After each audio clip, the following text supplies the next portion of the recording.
A timeless classic that exudes royalty, Queen Alexandra's Kokoshnik tiara has also been worn on numerous occasions by Alexandra's daughter-in-law, Queen Mary, and great-granddaughter Queen Elizabeth II. Hello and welcome to Royal Scandal. Please do well to like, subscribe, comment and turn on the notification bell so as not to miss out on any news updates. From the moment she arrived in Britain as a beautiful Danish princess preparing to marry the Prince of Wales, Alexandra, future queen consort of King Edward VII, was a star of her time. Thrust into the spotlight when she married Queen Victoria's eldest son in 1863, she captured the nation's attention from the moment the royal yacht carrying her from Denmark docked in Gravesend. Greeted by 80,000 well-wishers, hers was a beauty that turned heads, and it was matched by a style that spoke brilliantly of her charming and vivacious spirit. With her instinctive sense of style, Alexandra took great pleasure in covering her neck in glittering chokers and scattering diamond stars across her gowns, with multiple ropes of pearls piled down her décolletage and gold serpents twisting around her wrists.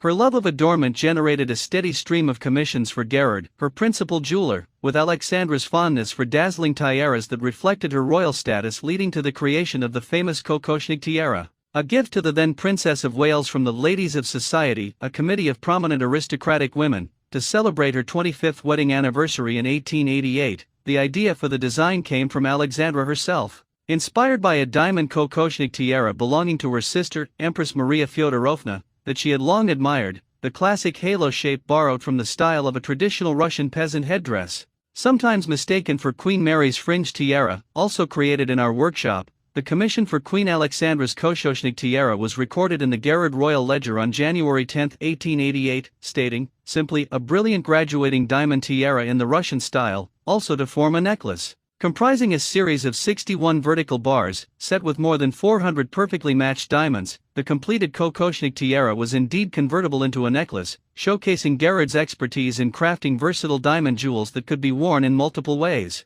The tiara became a signature piece for Alexandra, who wore it on many occasions as both the Princess of Wales and, following her husband's accession to the throne in 1901, as queen consort to King Edward VII.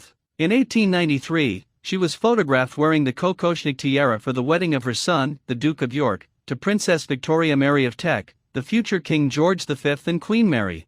Fittingly, in 1947, more than 50 years later, Queen Mary would wear the jewel for her official 80th birthday portrait. In 1953, Mary bequeathed Queen Alexandra's Kokoshnik tiara to her granddaughter, Queen Elizabeth II, and so began a new era of royal appearances. Worn at numerous state banquets and events, including a ball at the White House in 1976, where she danced with the President, Gerald Ford, one of the Queen's most memorable Kokoshnik tiara moments was captured by the British photographer John Swan-Nell at Windsor Castle in 2001. The official portrait forms part of the National Portrait Gallery's collection. Queen Mary left Queen Alexandra's Kokoshnik tiara to her granddaughter, Queen Elizabeth II, at the time just a few weeks away from her coronation at Westminster Abbey. The Kokoshnik tiara made its debut the following year, for the New Zealand State Opening of Parliament in 1954 and also for the Australian State Opening of Parliament in 1954, appearing several times during her 6-month Commonwealth tour. On their return to Britain, the Queen wore Queen Alexandra's Kokoshnik for the Swedish state visit to Britain in 1954, the Portuguese state visit to Britain in 1955,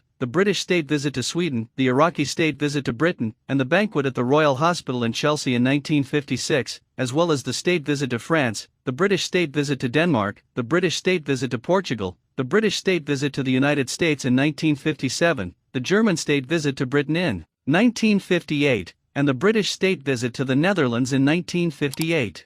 Thank you so much for watching. Please like and subscribe.